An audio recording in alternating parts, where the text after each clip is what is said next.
દર્શક મિત્રો, આપ જોઈ રહ્યા છો ગુજરાતની એક એવી ચેનલ કે જે તમારા શહેરના પળે પળના સમાચારો તમારા સુધી પહોંચાડે છે.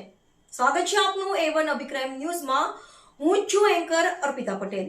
ધોરાજીમાં રખડતા શ્વાનનો ભારે આતંક. સ્ટેશન રોડ પર એક જ દિવસમાં 11 જેટલા લોકોને કૂતરાએ બચકા ભરતા મચી અફરાતફરી. તમામ ઇજાગ્રસ્તોને તાત્કાલિક ધોરણે સારવાર અર્થે ધોરાજીની સરકારી હોસ્પિટલમાં ખસેડવામાં આવ્યા. સરકારી હોસ્પિટલમાં તમામ દર્દીઓને હડકવા વિરોધી રસી આપી કરાઈ સઘન સારવાર.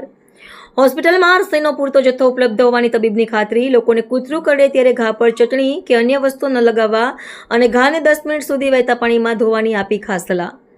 શહેરમાં રખડતા અચાનક શ્વાનના હુમલાઓ વધવાથી લોકોમાં ભયનો માહોલ. નગરપાલિકા તંત્ર વહેલી તકે કૂતરાઓને પકડવાની કામગીરી કરે તેવી સ્થાનિકોની ઉગ્ર માંગ.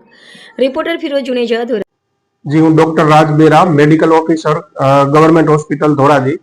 તારીખ 13/8/2026 એટલે કે આજ રોજ ધોરાજી સરકારી હોસ્પિટલ ખાતે સવારે 9 વાગ્યાથી અત્યાર સુધીમાં ટોટલ 11 લોકો કૂતરું કરડવાની ફરિયાદ જોડે આવેલ છે. જેને પૂછતા એવું જણાવેલ છે કે ધોરાજી સ્ટેશન રોડ પર બધાને કૂતરું કરડેલ છે.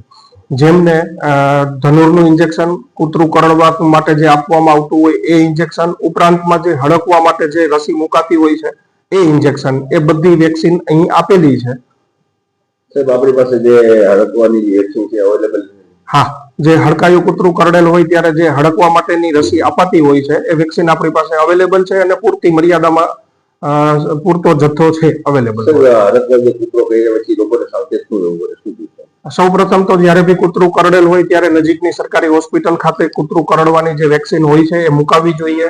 ઉપરાંતમાં લોકોમાં જે કૂતરું કરડેલી જગ્યા પર ઘરે ચટણી લગાવતા હોય છે, જે ન કરવું જોઈએ.